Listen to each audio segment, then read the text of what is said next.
There are two steps to answer this question. Step number one is to identify what is the diagnosis. So child with developmental delay, thick crusting, hyperkeratosis of the palms and soles, and also there is presence of the mites and eggs on skin scrapings. So with this, if you have thought of the diagnosis as Norwegian scabies or crusted scabies, which is a severe form of scabies, your diagnosis is absolutely correct.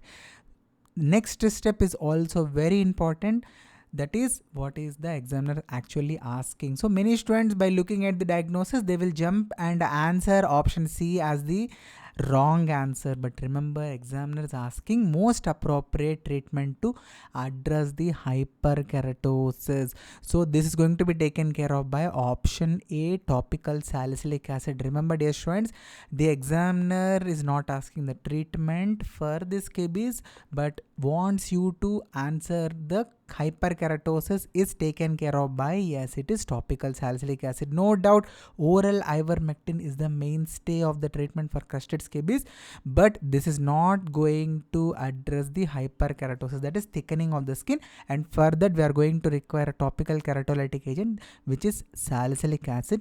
I hope this video was helpful. If so, please do the like button, and if you have any doubts, leave them in the comment section, and be very careful in the real exam also. These kind of questions are going to come which you feel that they are silly mistakes, but they are very, very costly mistakes.